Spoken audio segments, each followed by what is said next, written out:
Welcome back to some more Umineko When They Cry. Where we last left off, this was a very interesting part. There were some pretty humorous notions there.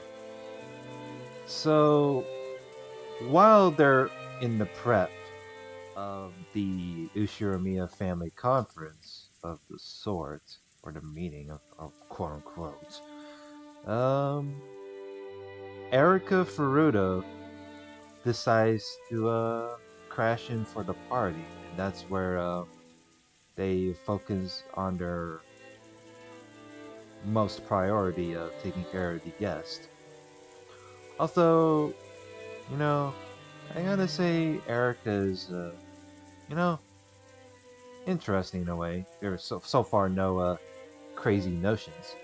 Although while she is like playing the role, well, it says there she's human, but apparently she has the very potential ability of her being the game piece created by Bern Castle. So, you know, the same resemblance. You know? Surprisingly, there was no one that took any sort of suspicion whatsoever. The entirety just treats Erica like she's like, the humble guest of the sort. Anyway, let's continue. With some delicious cheese and coffee, our peaceful meal came to an end. Goda won unanimous acclaim and was praised for his skill by all present. After a short period of harmony following the meal, it was decided that we would return to the guest house. Normally, dinner tended to have a very dark atmosphere about it, and the adults would often keep that mood as they moved straight on to the family conference. However, perhaps because this year's dinner had been oddly peaceful, everyone decided to take a break, the adults included.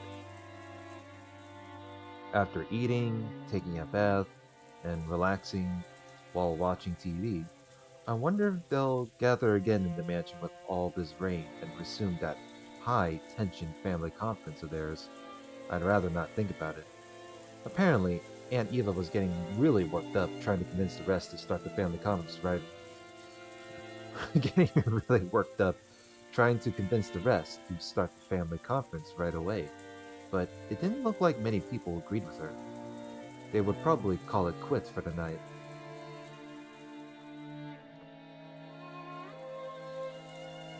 So if Erica stated in red that she's not the culprit, I can't make the excuse that she was sent by this unknown caller of the sort. I guess. Oh man. Since they had guest house duty, Goda-san and Kumasawa-san were chosen to guide us to the guest house. It's gonna be tough for Goda-san. Even after making and cleaning up such an extravagant dinner, he also has the late night shift at the guest house. I heard that Kumasawa-san, old as she was, would be going to sleep soon. It seems she was assigned a spare room. 皆様をゲストハウスまでご案内させていただきます。エリカ様のお部屋もご用意できております。ありがとうございます。体調はどうです？具合が悪かったりはしませんか？ああ、そうだよな。すっかり忘れてたけど、エリカちゃんは溺れてて流れ着いたんだよな。今日は無理しねえで、早く寝た方がいいだろうな。全然平気です。それよりも緊張と興奮でむしろ寝つけないくらいです。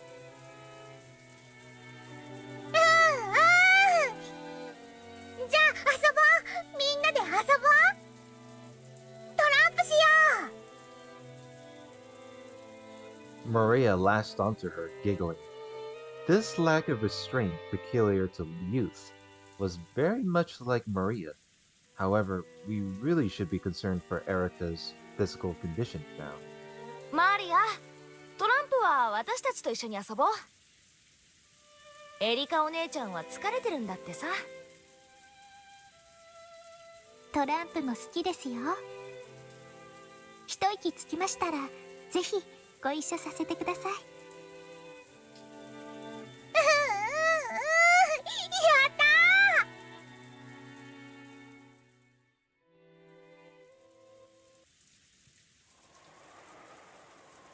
た Everything seems to be going alright. あれはどちら様ですか？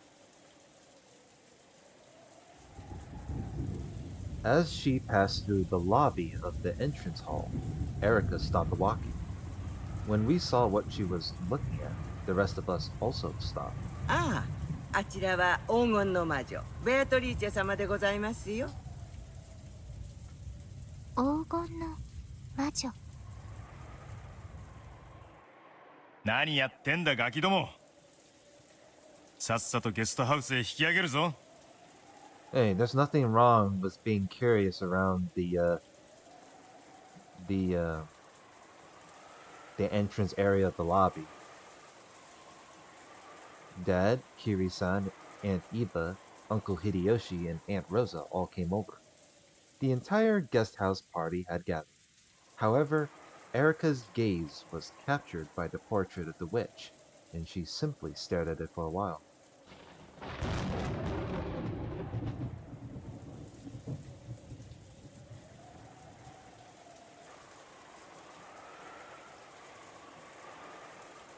Oh, great. Well, we're back at the guest house, unfortunately. あ Oh, it stopped. Yeah. あ、親父は200億相当の黄金を隠し持っていて、その隠し場所をあの碑文に記したって言われてる。Huh. I see. This is an interesting display case of golf clubs. Perhaps it was too early for them all to disperse into their individual rooms, because the relatives who had returned to the guest house all gathered on the first floor, continuing their chat. The topic was the witch's epitaph, which Erika had taken an interest in. 魅力的な謎ですね。誰にでも見られるところに堂々と張り出し、私たちの知恵に挑戦する。Challenging our intelligence. そういう挑戦、大好きです。Well, to be fair, you need to have a high IQ in order to understand the witch's riddle. ひゅー。エリカちゃんは案外ノリがいいな。謎解きとか好きなのか？面白そうじゃないですか。そういう挑戦。多分金蔵さんはあの碑文によって跡継ぎを選ぼうというつもりに違いありませんね。When she said that, the adults stopped moving and slowly turned to face Erika. どうしてそう思うの？ Aunt Eva spoke with a coaxing voice, though every now and then there had been whisperings among the relatives that whoever solved the epitaph's riddle might be given the family inheritance. This had been no more than wishful thinking, since such a thing had never been specifically stated. And yet, though she had only read it once, this outsider had already reached that conclusion. How had she come to it? No, that's not the problem. If you solve the epitaph, you can become the next head. She wasn't trying to make it sound like wishful thinking, but an outright fact. So they closed in around Erika, asking why she was so sure. 大富豪が謎を解いた者に富を譲るというのは割とよくあるシチュエーションです。Just like a new track? そしてご当主の金蔵さんはその碑文を新聞に載せたのではなく、お屋敷の中に掲示しました。つまりこのお屋敷の人間を対象にした謎だということです。そうだよな。この屋敷の中である以上、この屋敷に出入りできない者には解きようがない。つまりこの屋敷の人間にじい様は挑戦してきたってわけだ。グッド。Good. 良い思考です。あの碑文が屋敷内にあったという一時からでもその程度のことを読み取ることが可能です。At first, this Ferudo Erika girl seemed to be the fairly silent type, but that apparently wasn't the case. As she grew excited by a challenge to a game of wits, she became much more talkative than I'd imagined.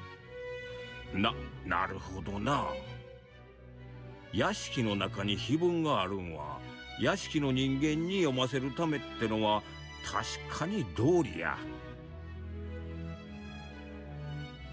でも家督を譲る相手までも選ぶというのは言い切れるものなの？この謎を解いて得られる宝がほんのささやかなものでしかないなら、私もそこまでは思いません。I mean, if the riddle is that complicated enough, surely it'd be a bigger reward than that. そうよね。隠された黄金の価値は200億。それはまさに後宮家の財産そのものだわ。それを受け継ぐということは後宮家を引き継ぐことと限りなく同じ意味です。つまり碑文に込めた黄金の隠し場所という謎は後宮家の実質的な後継者選びに他ならないということです。The idea that the one who solved the epitaph would be chosen as the successor had been passed around by some of the relatives for a while now.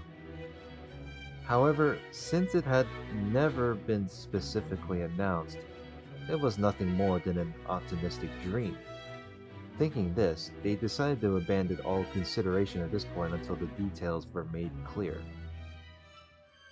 Erika had clearly declared that this uncertain point was, in fact, true. If one of the relatives had said it, people would have thought it to be merely an optimistic dream. However, when this was declared by a complete outsider, those words seemed even more credible. Everyone remained silent for a while, slowly considering what those words implied. ただ碑文がそこに存在するだけで、フルドエリカはこの程度の推理が可能です。いかがでしょうか、皆様方。横やりで申し訳ねえけどさ、一応はうちの父さんが次期当主なわけだぜ。隠し黄金を誰が見つける云々はともかくよ、見つけたら当主ってのはそういうことにはならねえんじゃねえかよ。That's debatable. Jessica thought the treasure hunting part of the epitaph was really fun.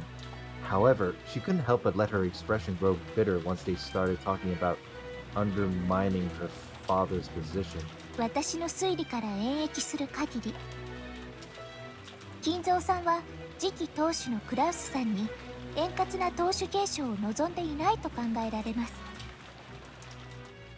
The fuck?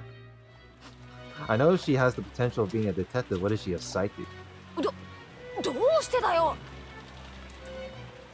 莫大な財産を持つ後宮家の当主なら政治的な意味でさまざまな影響力を持つことになるでしょ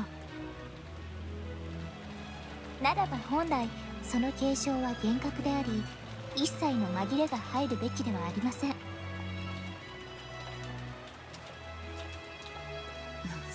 そうね。うちの人の好きな戦国武将の話でもよくあるわ。跡継ぎ候補が複数いたりすると大抵お家騒動の火種になる。そやな。だからトラブルを未然に防ぐためにしっかりと後継者を指名しておくのが大切なんや。時には競合する後継者を粛清することさえあるんやで。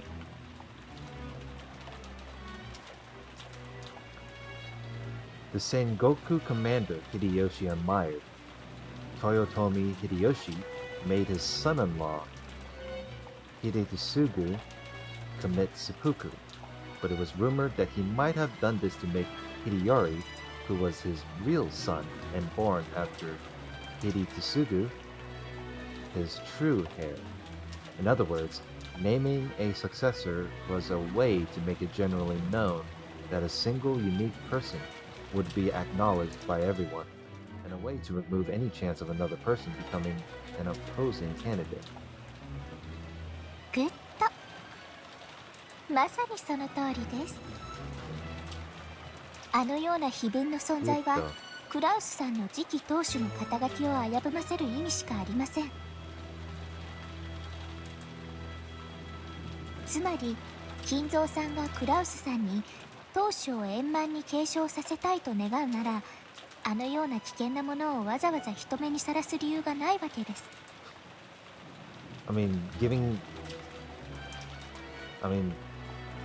Getting access to the successor isn't that easy, you know? Like, according to dialogue, you have to, I can agree, you have to earn it. そうね。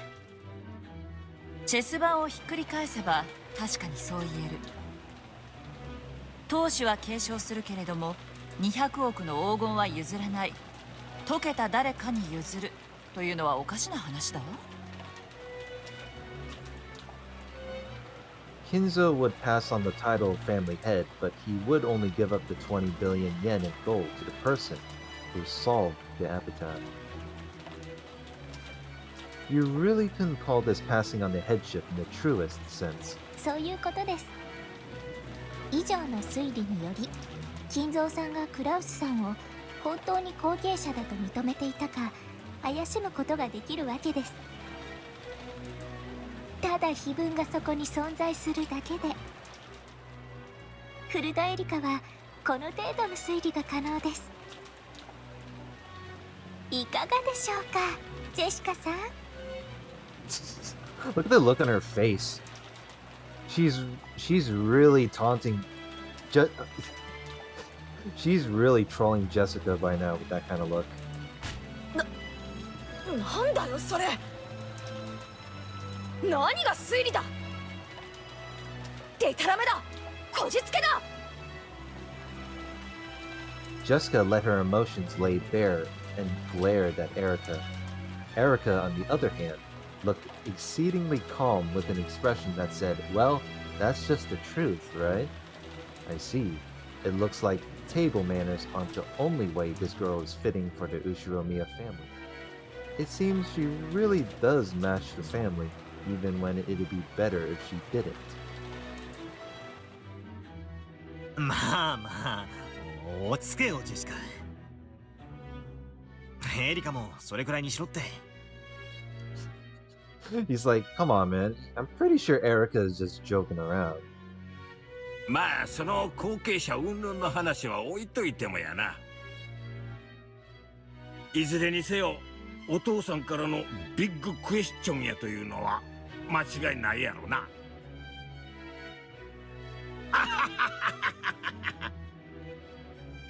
200億やで。マリアちゃん、もし見つけたら何に使う？I don't know if he would ask that sort of question. おお、黄金鏡は黄金だけじゃない。もっと神聖な場所なの。Uncle Hideyoshi kept trying to force himself to chuckle and improve the mood. Everyone else tried to play along, but Jessica's mood didn't get any better.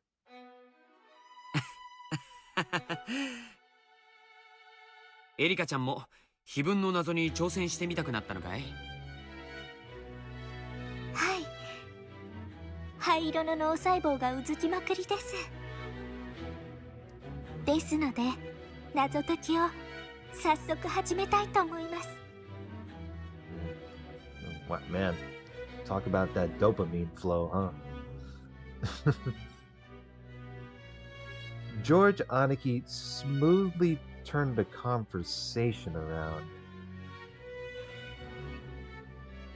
Just like the time she made everyone laugh at the dining hall, Erika looked about with gleeful eyes and jumped at the chance. 気に入ったわ。せっかくエリカちゃんが面白がってくれてるんだし。また去年みたいにみんなで謎解きをしてみましょうよ。Good luck with that. 私コーヒー入れるわ。欲しい人は手を挙げて。マリアはダメよ。眠れなくなっちゃうでしょ。マ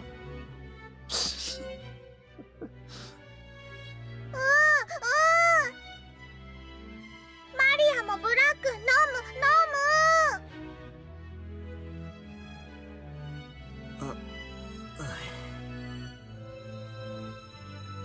ワクワクしません？こういう謎、私は大好きです。 Erika said that and smiled. Though she must have known that she ticked Jessica off and made the atmosphere sour, she just smiled nonchalantly. 別に10月5日の事件を待たなくても解ける謎はあるってわけ。 Yeah, there's nothing wrong with solving a riddle before shit hits the fan. そりゃ俺も何度か挑んださ。だがでもさっぱりわからなかったから投げ出して考えるのをやめたでしょ。 It pissed me off, but I don't have a good counter for that.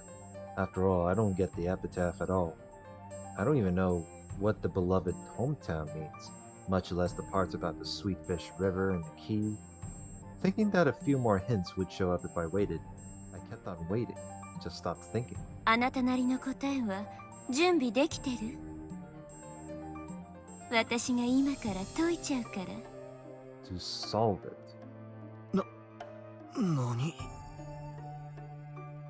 ベルンはね、ここで碑文の謎を解いちゃったのよ。さすが奇跡の魔女ね。解ける謎であるならば難易度に関係なく必ず解ける。今度は解くのに何年かけたの？失敬ね。かけらをほんの数百個ほど漁っただけじゃない。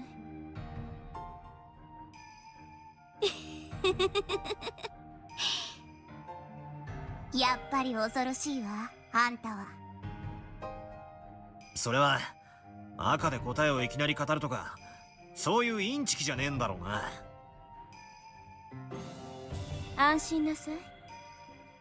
あなたと同じプレイヤーとしてのルールにのっとってよ。じゃあ始めようかしら。 You follow the rules as a player. I'm pressing X to doubt. ここじゃ狭いわ。海の上で話しましょう。オッ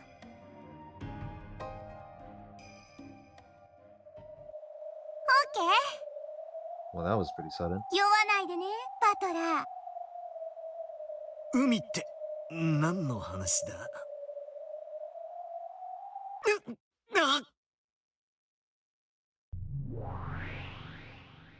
？I thought the whole world had turned to pitch black, and the next moment, I was struck by a strange floating sensation. This must be what it feels like to suddenly have the floor drop from under you, sending you into a bottomless pit. What the fuck is this?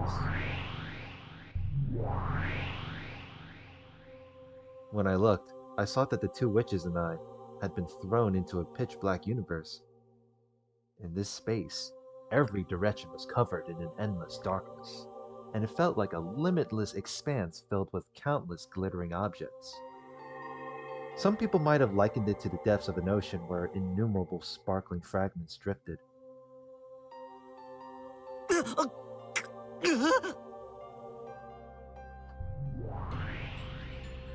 酔うなと言ったのに。重力の概念が欲しいなら自分で生み出しなさい。 What, are we in like space or some shit? What the fuck's going on? ほら、落ち着いて私たちを見て。ほら、私たちは平気そうにしてるでしょ。足元に大地があって重力に支配されていると信じなさい。そうすれば安定できるから。 Yes, the two witches are standing normally, as if their feet were planted on transparent pieces of glass. I'm the only one floating about like someone in a rapidly plummeting elevator. When I saw that they were doing just fine, I started calming down, figuring that there was no need to be scared. Then, just as Lambda Delta said, I gritted my teeth and kept telling myself that there was a place to stand here, and that I had to stay calm. Well,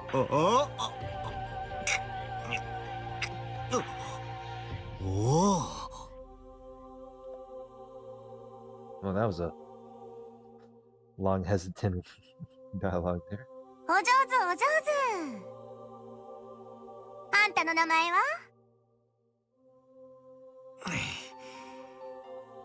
後宮バトラー。他の誰に見えるよ。オッケー。自分の意志、感情、姿や形を決して喪失してはダメよ。ここは海なんだからね。意味を喪失すれば永遠の深淵に落ちて海の藻屑よ。気をつけなさい。 I don't get what Lambda Delta is saying, but I should calm down for the time being. It seems that I regain my equilibrium the more I calm down. The hell is this?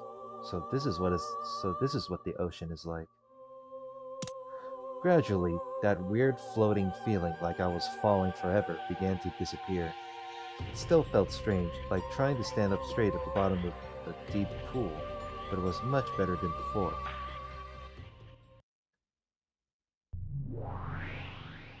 では始めるわ。碑文の謎を解くためのかけらを紡ぐ。 Fragments for solving the riddle. Fragments as hints?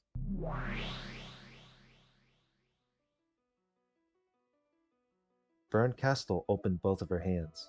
Then, like a planetarium, all of the fragments throughout this empty space began to spin, leaving tails behind them. The expression, planetarium, might have been surprisingly fitting. Multiple fragments were tied together by gold lines, and what looked like constellations zoomed by us rapidly, one after another. It felt almost as though we were dashing through space at an incredible speed. Then, with tails of light drifting behind them, several brightly glowing fragments swirled around Burton Castle. It looked almost like she'd created her own solar system, with her as the sun. That solar system surrounding Burn Castle grew to a radius large enough to swallow us up. And every once in a while, one of those satellite fragments zoomed right past me. This isn't one of the... Oh wow. Look at all the... Yeah, hey, these are the scenes from the past episodes. When those fragments passed by me, it felt as though some kind of memory welled up inside me, so I sensed it. These fragments are probably like a crystallization of memories. 記憶じゃないわ。世界のかけらよ。まあ、あんたには記憶のように感じられるだろうけどね。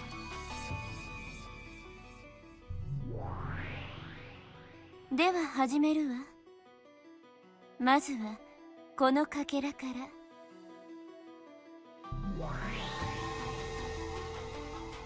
One of the satellites in this solar system was slowly sucked into an inward trajectory, with Burn Castle at the center.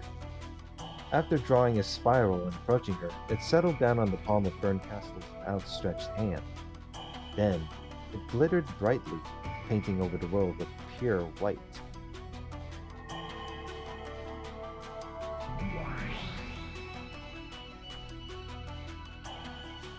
懐かしき故郷は私たちの想像をきっと裏切らないわ。 The beloved hometown. お父様が唯一懐かしむ過去は少年時代だけだもの。 The only past father held dear. Oh yeah, this is from episode 3. The question arc. 覚えてるぜ。これは第3のゲームでエヴァおばさんが碑文の謎を解く直前にしていた自分の中の魔女とやらとの考察だ。Was thinking it over with this witch inside her. そうよ。そしてこの考察から彼女は正解を紡ぎ出した。 Yeah, because Eva was carried by the witch that was inside her in order to find the answer. つまり正解へ至る重要なヒントを示すかけらということ。 A vital hint. つまりこの推理は間違っていないということなのよ。 This theory is not mistaken. つまり懐かしき故郷とやらは何かの比喩でも何でもなく、そのままじいさまが少年時代を過ごした故郷と読み取っていいということなのか。そういうこと。そして少なくともそれは小田原ではないわ。 It isn't Odawara.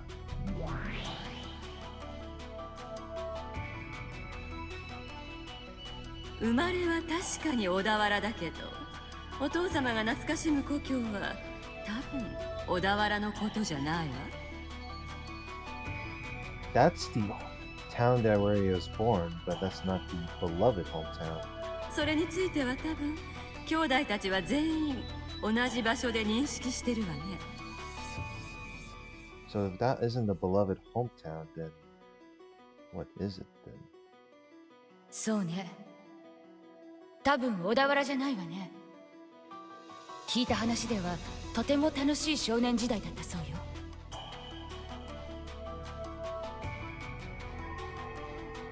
そうだな。エヴァおばさんたち兄弟は小田原であることを否定していた。いや、それどころかみんなはじいさまの故郷がどこか察しているようだった。そう。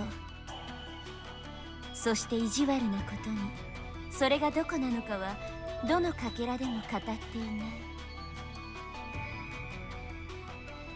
Yeah, there was no there's no they didn't pinpoint the where the actual location is. そりゃそうでしょう。それを教えてあげちゃったらヒントが過ぎちゃうわ。 I mean, it's not like we can pull up a Google Maps or anything like that, but sure. 難易度の高い謎でなきゃ意味がないんだから。 If it was a really easy riddle for anyone that is with a lower IQ, then it would have been pointless to solve it then. あらいけない。これもヒントになっちゃうわね。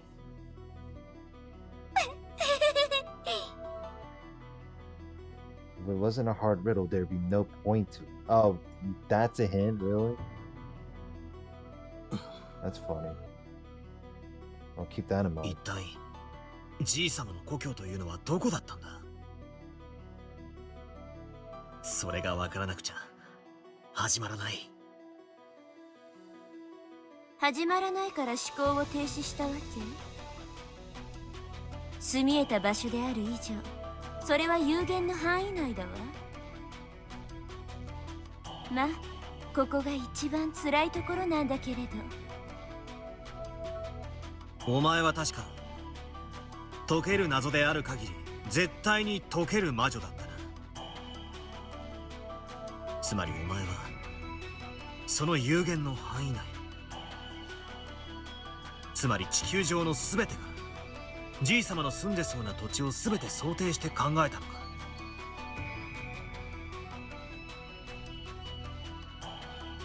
Everywhere on the earth.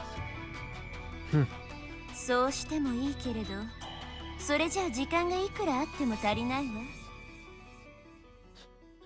I mean, that'd be...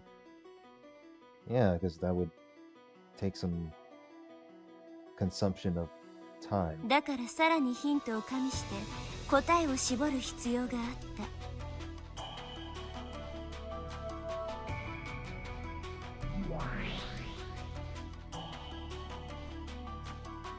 自分で言ったじゃない。水の流れる川かどうかわからないって。あゆという言葉がそんなにもややこしいなら忘れてしまえば。川で考えるの。川で。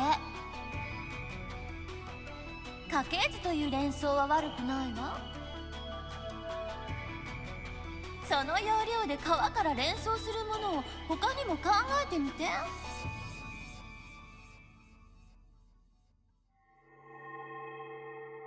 故郷を貫く鮎の川。I do remember figuring out.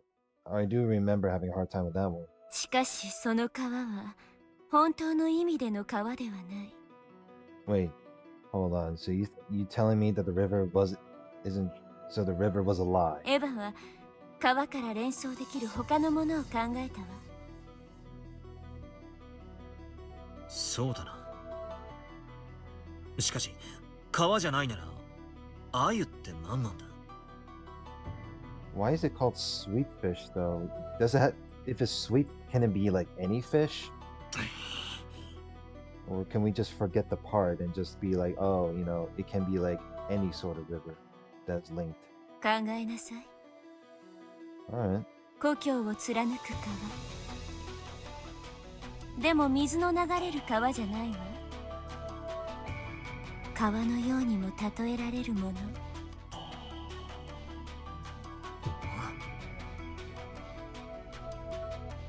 懐かしき故郷を貫く鮎の川。エヴァは故郷がどこか分かってたから鮎というヒントを切り捨てて考えたけど、故郷を知らない私たちにはヒントになりうるかもしれないわ。I mean, I am thinking, like, you can't, I know some don't tell because I don't have like I don't do webcam shit, but I am definitely trying to think. We got the Omni-Man thinking meme.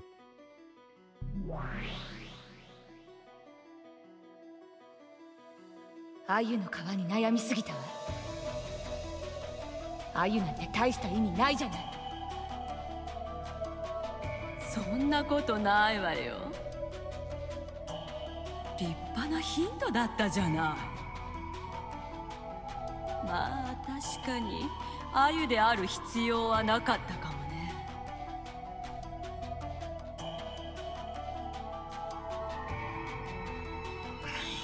鮎って何なんだ？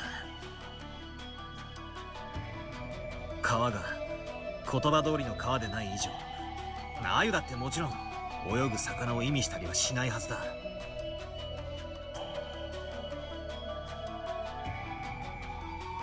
そうね。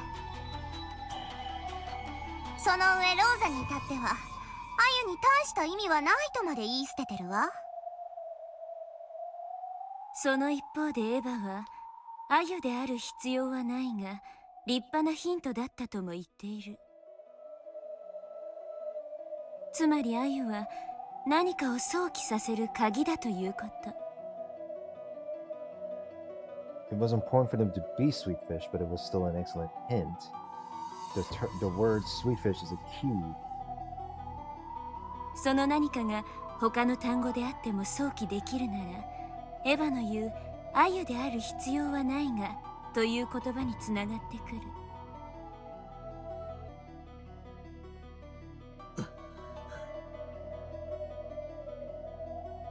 From these thoughts, Aunt Eva formed some theory, went to the library, looked through some books, and verified that she was right. In short, Aunt Eva formed some theory about the true nature of the Sweetfish River running through her hometown. Then she opened a certain book to determine whether that theory was correct or not, In other words, this theory was something that could be verified through some kind of book. Yeah, it's called fact checking. Yeah, theory is something to be verified through. Yeah, gotta fact check, you know. Also, after she figured out what the Sweetfish River was, she figured out the rest of the riddle very quickly. 良い思考よ。碑文は川を下ればやがて里ありと続く。エヴァはその時点ではそこから始まる産業の謎を解けてはいなかっ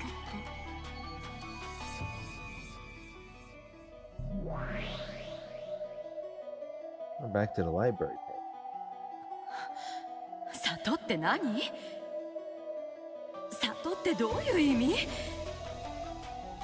この川を下ると里なんてあるの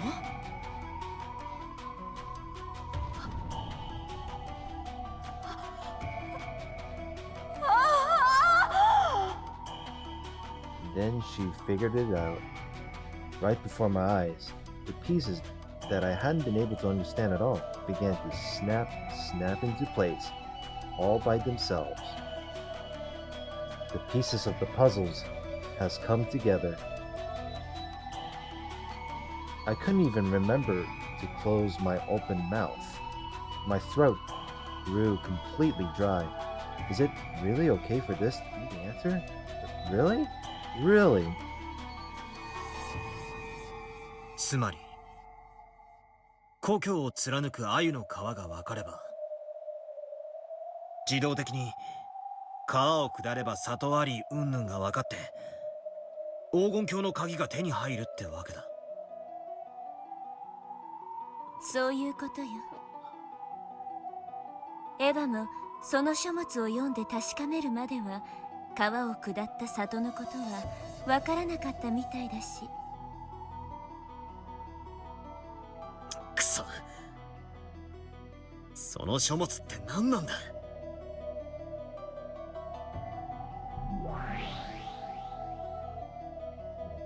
I'm curious what the book was. でもこれは全然6文字じゃないわ。これが答えに間違いないって断言できるけど、これは全然6文字に満たない。また思考停止？ならそれを6文字で読める方法を考えなさい。思いつかないなら調べなさい。きっと答えはある。それを疑ってはダメ。それが信じられないならとっとと泣き寝入りでもしてへそでもかんで死んじゃえば。Good old Eva Beatrice. 1、2、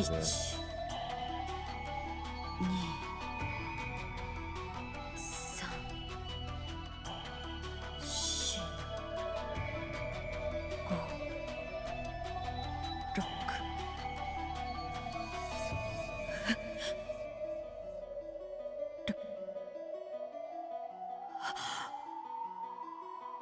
6文字。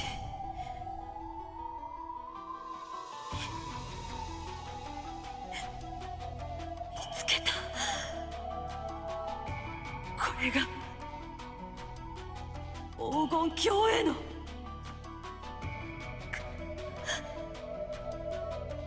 鍵。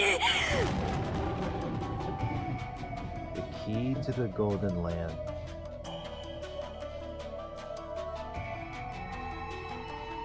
そしてエヴァは黄金鏡への鍵を見つけたわ。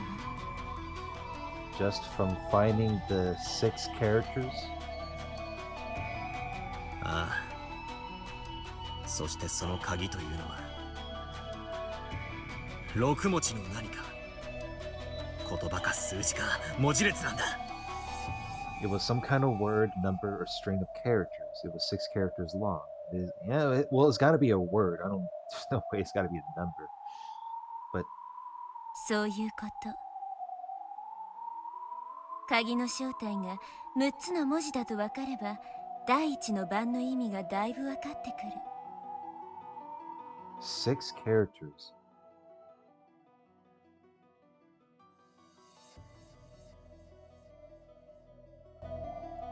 If it's 6 characters that revolves within a word, I feel like my only stupid theory is the word golden, but I am guaranteed to be wrong, so we'll move on for that. 第一の番に鍵の選び師6人を生贄に捧げよう。 6 characters. Wait. 6 characters. So you're sacrificing the first 6. Does that... Is that part of it, though? 鍵の選び師6人。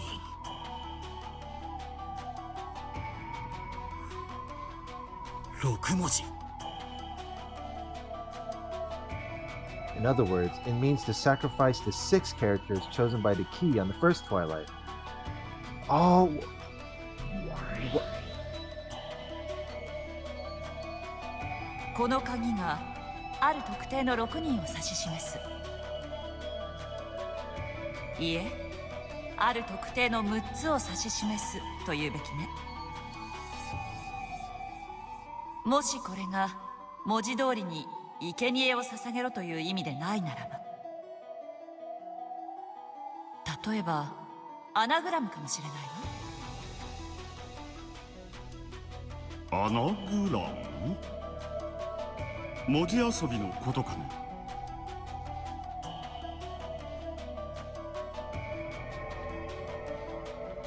Yes, Kiri-san has been thinking that way ever since that moment.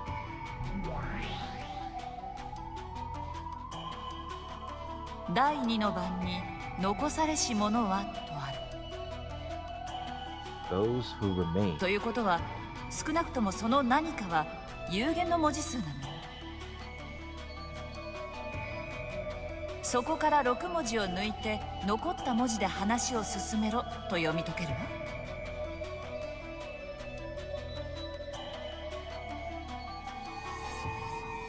つまり第一の番に6文字以上の文字列から We take a list of characters that's longer than 6. 鍵である6文字を殺し Kill the 6 that are the key. 残った文字でどうにかしろという意味なんだ。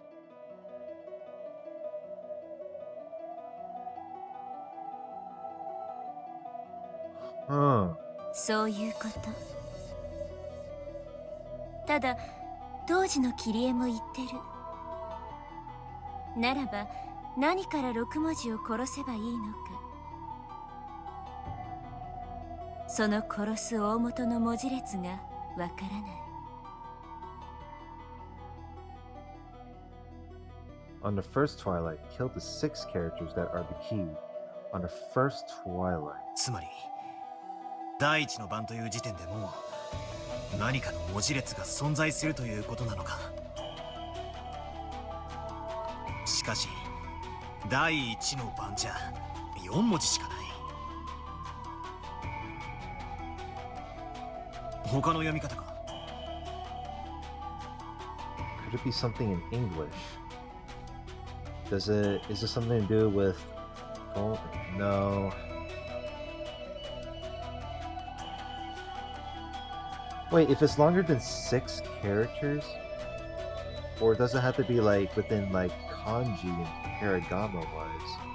Like the Japanese letters. じいさま風に英語で読むなら第一の番ってなんだ。ファーストナイトか。 The Japanese phrase has just 4. Does it even show? No. No words.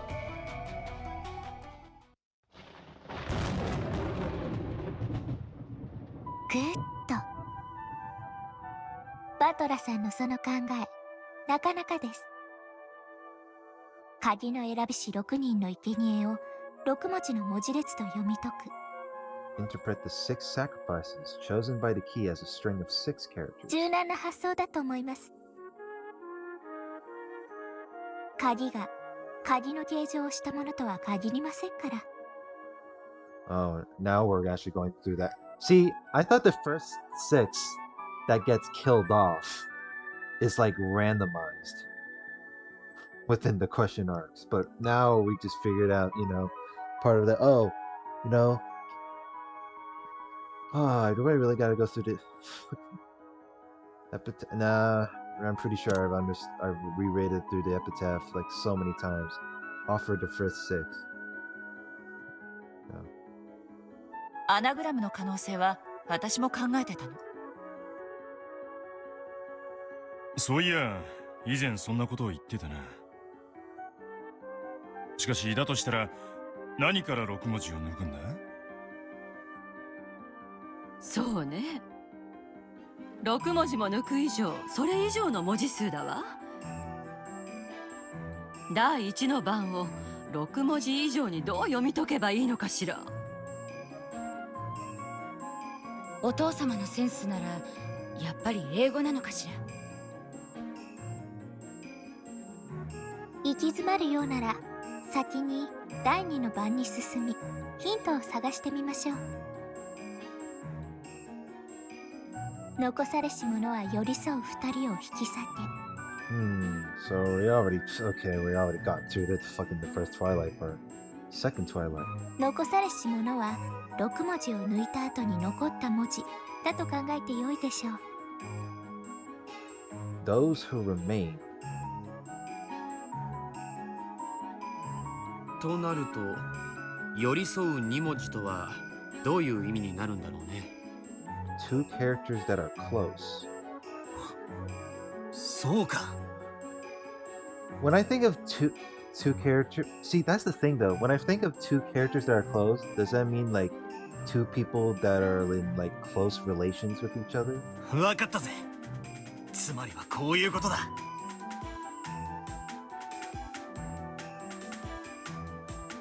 For example, let's take the following list of 9 characters.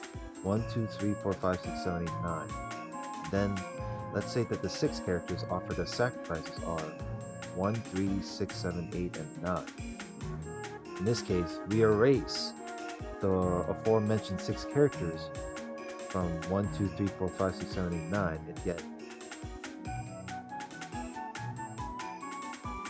Oh! Wait.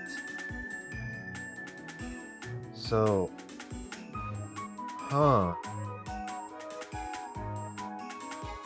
So when we eliminate the number of possibilities, is that how that works?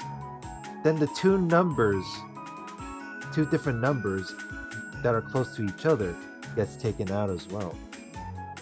The fuck? 2と4と5が残るな。それでどうなるってんだ？ Okay, please tell me if I'm wrong. 4と5寄り添ってる。Well, fuck. That's what I thought. That's what I thought as well. そうか、わかったで。つまり寄り添いし2人っちゅうんは。X2. Yep. そうさ。2と4は間が空いているが、4と5は隣り合っている。寄り添いし2人だ。グッド。お見事です、バトラさん。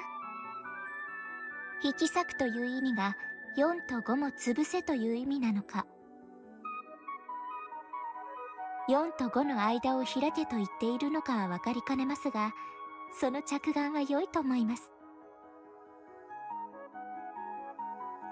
なら第3の番の残されし者は誉れ高き我が名を称えよってのは何だ Whatever と the 思う？ numbers that are the closest to each other gets eliminated off.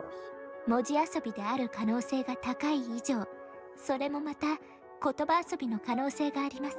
Wait. Huh. 残された文字は誉れ高き我が名を称えよ。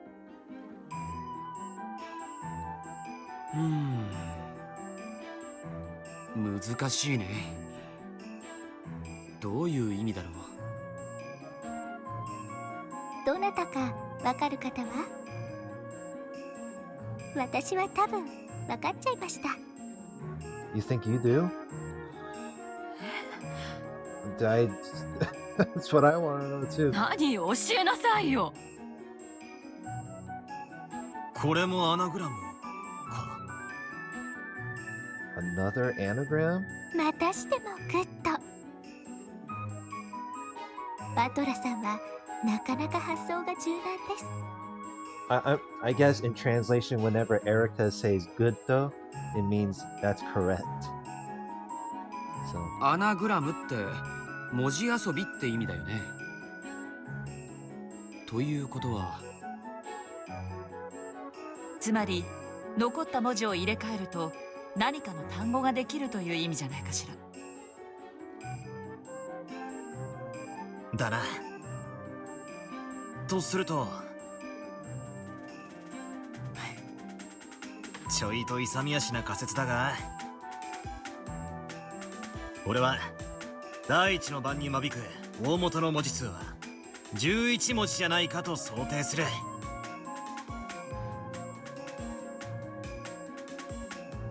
またしてもお見事。Wait. The original list of characters that the first Twilight's removed from. Wait. Oh shit. For the third Twilight. The original list of characters the first time removed from is Jesus Christ. I might have to go back and relook this because this is actually some private. This feels like some. This involves some fucking some. I feel like I'm too low IQ for this shit. So 4, 5.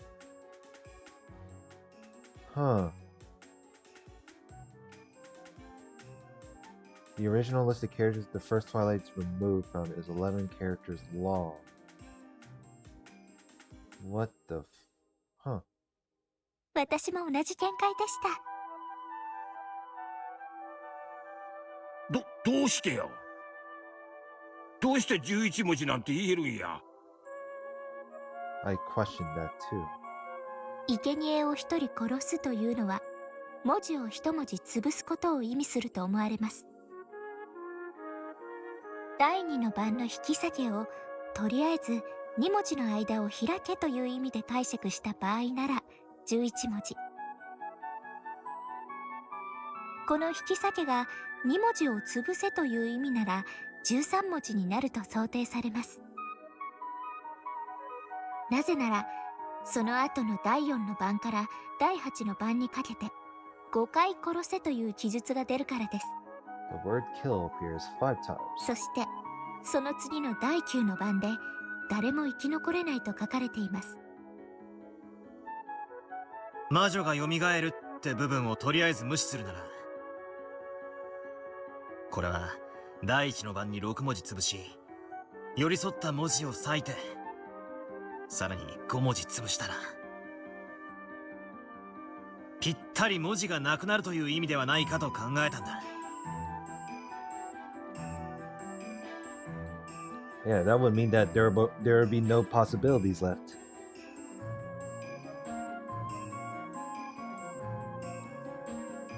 So that makes 6 plus 5, or 11 characters. Wait.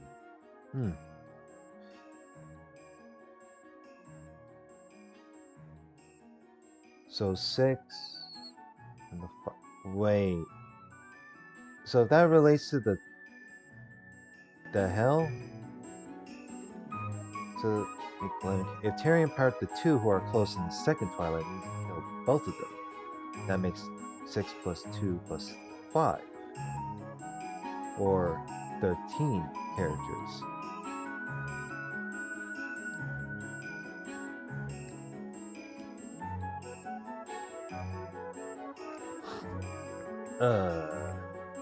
I mean, I understood the first Twilight and the second one. The third one looks like it's... okay. There's a chance the word symbolizing the first Twilight has 11 or 13 characters. Wait. It couldn't be that easy, could it? That's a good 実に question. お見事です。私とまさに同じ推理。バトラさんもどうやら私と同じ灰色の脳細胞に恵まれているようですね。よせやい。適当だぜ、適当。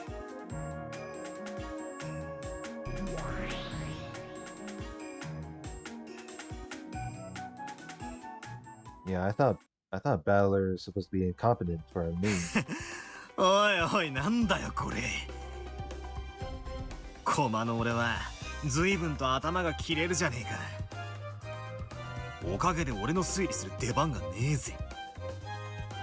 I can't believe Battler the Battler piece is actually intelligent. What the fuck? ああ、ごめんなさい。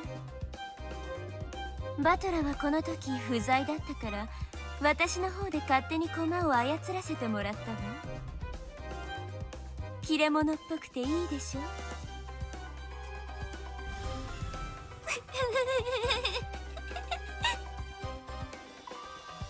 んたはベルにプレイヤーをしてもらった方が賢そうに見えるわ。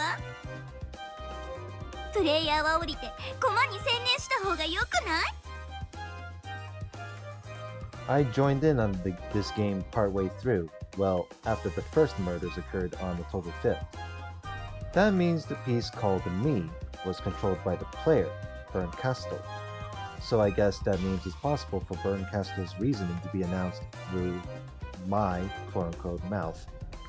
The game I'm watching now is nothing more than a replay of a part that's already ended.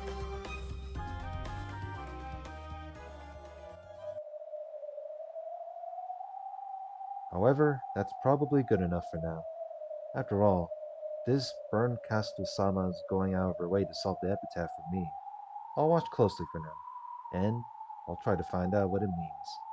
Lambda Delta let it slip herself just a second ago. そりゃそうでしょ。それを教えてあげちゃったらヒントが過ぎちゃうわ。難易度の高い謎でなきゃ意味がないんだから。あらいけない。これもヒントになっちゃうわね。